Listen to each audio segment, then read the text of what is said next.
नमस्कार, आप देख रहे हैं हल्ला बोल टीवी। मैं हूं नितेश तिवारी। सम्राट कैबिनेट ने 25 एजेंडों पर मुहर लगाया है। भागलपुर में बनने वाला ग्रीनफील्ड एयरपोर्ट का नाम बदल दिया गया है। क्या है नया नाम, हमें बताएंगे हल्ला बोल टीवी के editor in chief Deepak Sharma. बिल्कुल, आपने सही कहा। आज सम्राट चौधरी कैबिनेट ने 25 बड़े फैसले लिए हैं। भागलपुर में बनने वाला ग्रीनफील्ड एयरपोर्ट का नाम बदल दिया गया है। भागलपुर में बनने वाले ग्रीनफील्ड एयरपोर्ट का नाम अजगैबी नाथ धाम होगा। भागलपुर में जो ग्रीनफील्ड एयरपोर्ट का नाम होगा वो होगा अजगैबी नाथ धाम, और इसके लिए 1329.58 करोड़ खर्च होंगे। भागलपुर समेत 4 जिलों में ग्रीनफील्ड एयरपोर्ट बनेगा। दोपहिया वाहनों पर 1% टैक्स सरकार ने बढ़ा दिया है, तो दोपहिया वाहन महंगे होने जा रहे हैं। सरकार ने दोपहिया वाहनों पर 1% टैक्स बढ़ा दिया है। पुनौरा धाम को बिहार सरकार ने 50.89 एकड़ जमीन दी है। कैबिनेट ने आज 25 एजेंडों पर मुहर लगाई है। राजगीर, रोहतास और कैमूर में भी ग्रीनफील्ड एयरपोर्ट बनेगा। तो भागलपुर में, राजगीर में, रोहतास में और कैमूर में ग्रीनफील्ड एयरपोर्ट बनेगा। भागलपुर में जो ग्रीनफील्ड एयरपोर्ट बनेगा उसका नाम अजगैबी नाथ धाम होगा, और इसे लेकर इंडियन एयरपोर्ट अथॉरिटी और बिहार सरकार के बीच समझौता हो गया है। इस साथ ही पंचायत चुनाव 2026 नए परिसीमन के आधार पर कराया जाएगा।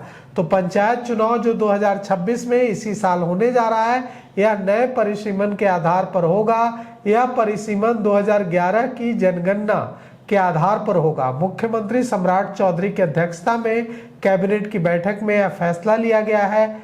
और जो सबसे बड़ी खबर है वो ये है कि राज्य सरकार ने दोपहिया वाहनों की खरीद पर 1% का टैक्स बढ़ा दिया है। राज्य सरकार ने व्हीकल टैक्स में बढ़ोतरी की है। दोपहिया और 3 पहिया वाहनों पर टैक्स बढ़ाया गया है। दोपहिया वाहनों पर टैक्स में 1% की बढ़ोतरी कर दी गई है। वहीं 3 पहिया वाहन खरीदने वालों को 1000 रुपया अतिरिक्त टैक्स देना होगा।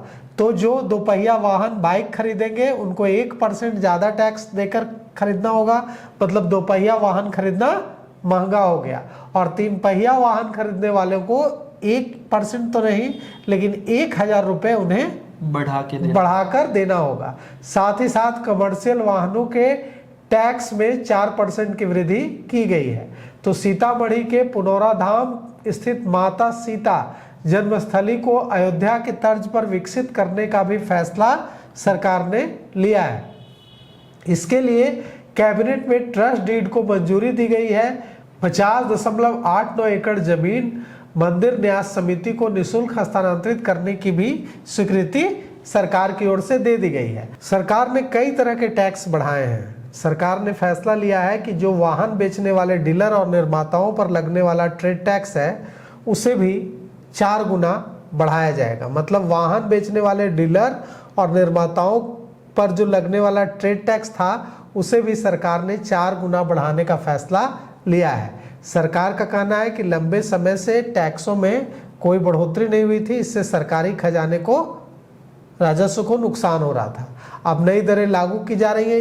इन सब का जो भार है नितेश, वो उपभोक्ताओं पर ही पड़ेगा, आम लोगों पर ही, आम जनता पर पड़ेगा। तो बिहार सरकार अब पंचायतों के जरिए भी टैक्स वसूलने की तैयारी में है। तरह तरह के टैक्स वसूले जाएंगे। भवन कर, commercial land tax, cinema, hoardings, व्यापार कर, पीने का पानी, हाट लगाने, कूड़ा उठाने के लिए टैक्स लिया जाएगा। पंचायत को टैक्स कलेक्शन का अधिकार दिया जाएगा। बिहार में पहली बार टैक्स वसूले इस तरह का टैक्स वसूला जाएगा। अब तक इस तरह का टैक्स नहीं वसूला जाता था। सरकार का कहना है कि इससे ग्राम पंचायतों की आय बढ़ेगी और विकास कार्यों के लिए उन्हें सरकार से पहले की तुलना में कम निर्भर रहना पड़ेगा। कैबिनेट की मीटिंग में और जो फैसले लिए गए हैं कि महिला पुलिसकर्मियों के लिए 1500 स्कूटी खरीदी जाएगी, इसे मंजूरी दी गई। 1000 पेट्रोल स्कूटर और 500 इलेक्ट्रिक स्कूटर, जो 1500 स्कूटी खरीदे जाएंगे उसमें 1000 पेट्रोल स्कूटर और 500 इलेक्ट्रिक स्कूटी शामिल है। और इनका उपयोग महिला पुलिसकर्मी जो स्कूल कॉलेज हैं उनके आसपास सुरक्षा व्यवस्था को मजबूत करने के लिए करेंगे। साथ साथ बिहार की जेलों में अनुबंध पर कार्यरत भूतपूर्व सैनिकों सह कक्षपालों की मासिक मानदेय है वो 19,800 से बढ़ाकर 30,000 कर दिया गया है। जेल में बंद किसी कैदी की मृत्यु होने पर उसके आश्रितों को मुआवजा देने का भी फैसला सरकार ने लिया है। मतलब जेल में बंद अगर कोई कैदी है, उसकी अगर मृत्यु हो जाती है तो सरकार उसके आश्रितों को अब मुआवजा देगी।